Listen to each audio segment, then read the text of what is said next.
Que nós acabamos de ouvir, fale profundamente no coração de cada um de nós.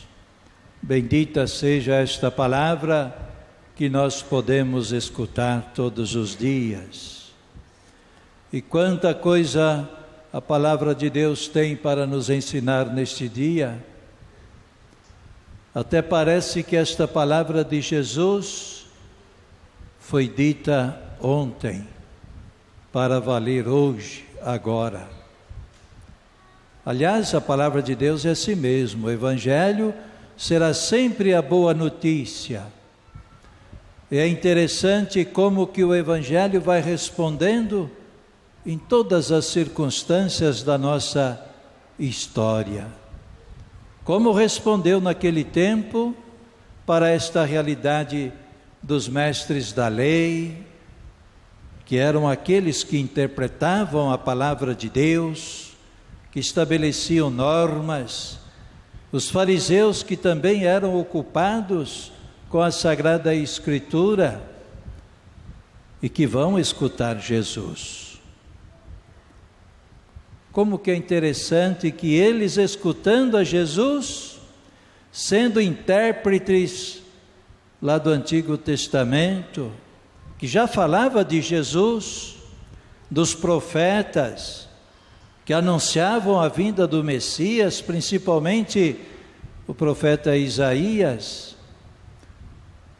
e eles como sendo, digamos, entre aspas, senhores da Sagrada Escritura, não aceitam a Jesus. E Jesus, com a ironia, então desmascara a falsidade dos doutores da lei. Eles dizem venerar os profetas, mas não acolhem os apelos de Deus. E Jesus diz mais ainda para eles: vocês são como os seus pais. Mesma coisa que seus pais. Por isso vocês não são melhores do que eles. Veja como é contundente, como é forte a palavra de Jesus. Ele está dizendo para um grupo muito forte, os mestres da lei e os fariseus. Mas Jesus não tem medo de dizer contra aquele modo de interpretar as coisas. Será que tem alguma relação com o nosso tempo de hoje, com aquilo que está acontecendo entre nós na igreja? O que você acha? Será que tem? Será que não é bem igual? Eu estou perguntando para você mesmo e respondendo para você pensar um pouquinho, com tantas coisas que dizem da igreja, a seu bel prazer, daqueles que se acham os guardiães de todo o ensinamento da igreja, mas que não obedecem à igreja e se afirmam como católicos, como defensores da fé. Que pena, não trabalham na unidade e muito menos na caridade. E ai daquele que fala contrário dos seus pensamentos. Será que não tem nada a ver, não, com o que está acontecendo na igreja, este evangelho que nós escutamos? Os profetas foram recusados e foram mortos. Por que eles foram recusados e foram mortos? Porque eles eram incômodos, incomodavam. Como a palavra profética hoje incomoda. Como a novena de Nossa Senhora que terminamos, graças a Deus, com júbilo, com alegria, o povo se unindo, participando. Mas a novena foi profética também. Anunciou coisas sérias da nossa história entre nós. Porque Nossa Senhora está olhando também para o povo de Deus, que caminha nessa história que nós estamos vivendo do século 21. Jesus é a palavra definitiva do Pai. Os sábios, construindo sepulcros aos profetas, tornam-se cúmplices daqueles que os mataram, porque não acolhem a mensagem do profeta. Como que eu estou acolhendo a mensagem da igreja hoje? Como que eu estou acolhendo o Papa como vigário de Cristo? É preciso amar o Papa, ele não escolheu estar lá, ele foi escolhido por Deus para estar lá. E não é uma pessoa qualquer, ele ocupa o lugar de Pedro, ele é vigário de Cristo. E a gente pode até dizer, acho que sem erro nenhum, o bispo também é o vigário de Cristo nesta porção da igreja, na sua diocese ou arquidiocese. Não escutar essa voz é tomar atitude daqueles que querem a religião ao seu modo, como os fariseus e mestres da lei. Mas não como Jesus propõe para nós. Isto é muito triste, é triste demais. E a gente precisa então saber, como diz hoje na linguagem, eletrônica de nosso tempo, precisamos aprender a decodificar tudo isto que está por aí. É preciso sim estar atento. É tão triste ver gente que tem gosto de publicar, falando mal do Papa, falando mal da igreja.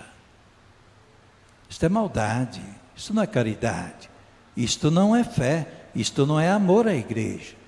Claro que podemos, ter nossas observações e até mesmo nossas críticas, mas esse criticismo que não constrói nada, é igual os fariseus e mestres da lei. Então, infelizmente, nós homens e mulheres do século 21, não podemos nos espantar com este quadro pintado em tons escuros pelo apóstolo São Paulo, conforme nós acabamos de ver. O que São Paulo está dizendo para nós? Que todos pecaram e todos estão privados da glória de Deus. E que todos nós devemos admitir que precisamos da misericórdia de Deus. Todos precisamos da misericórdia de Deus, porque sem ela não conseguimos ser justos, não conseguimos agradar a Deus e muito menos conseguimos ser de Deus. A recusa da palavra que é Jesus e do seu ensinamento foi o que fizeram os mestres da lei e os fariseus. Esta mesma recusa acontece quando deixamos de amar esta igreja de Jesus, que é sacramento do reino de Deus. E todo aquele que cria divisão não está de acordo com o projeto de Deus. E Jesus então, que vai tirar a máscara dos fariseus e dos escribas, que tentam disfarçar as injustiças que eles cometem. Qual que é a maior injustiça que eles vão cometer? Vão perseguir Jesus até colocá-lo lá no alto da cruz. Vão levar Jesus à morte. Vão julgar Jesus como aquele que comete blasfêmia, que se diz Deus, que se diz Filho de Deus, que se diz enviado do Pai, que fala as coisas que o Pai lhe mandou falar. Eles não aceitam isto. E ser pregado na cruz era para o criminoso mais terrível.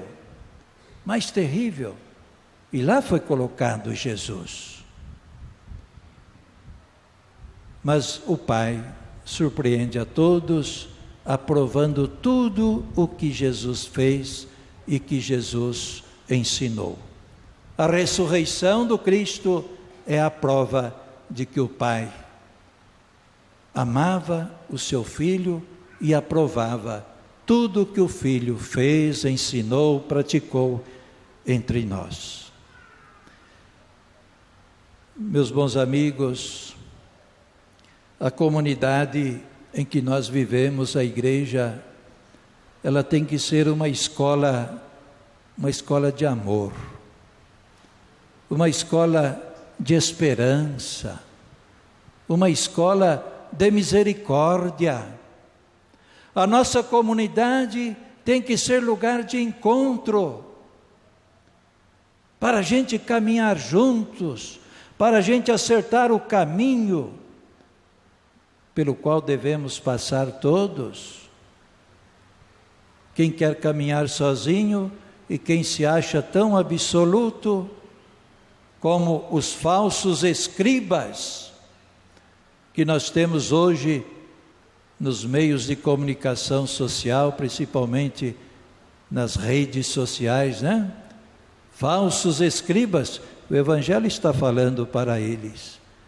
E como outros fariseus que acabam acolhendo o mesmo ensinamento falso e mentiroso desses escribas. Temos que caminhar numa comunidade para acertar o caminho que nos leva para a salvação, que nos leva para junto de Jesus. Evangelho não é brinquedo. Cristo não veio brincar conosco. Ele veio levar a sério a nossa vida. E temos de olhar com seriedade o Evangelho. Não vamos nos meter a dizer daquilo que a gente não entende. Somos falsos escribas se assim o fizermos. Trata-se de viver intensamente a fé no Cristo Jesus, a fé na pessoa de Jesus. A nossa fé não é numa teoria, não é numa filosofia, não é num ensinamento qualquer. A nossa fé é numa pessoa, e esta pessoa chama-se que nasceu de Nossa Senhora, a quem chamamos Aparecida, e que está tão perto de nós, porque sempre dizemos, Ele está, quem? Que Nossa Senhora nos ajude a caminhar na nossa fé. Rogai por nós, Santa Mãe de Deus.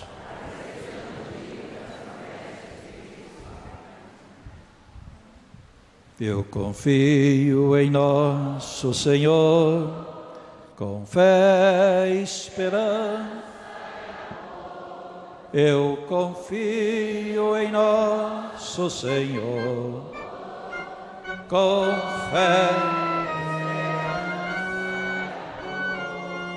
Coloquemos no Senhor como comunidade, como igreja de Jesus, como a igreja do jeito de Jesus, dizendo, fortalecei no Senhor, na confiança em vós. Fortalecei no Senhor, na confiança em vós.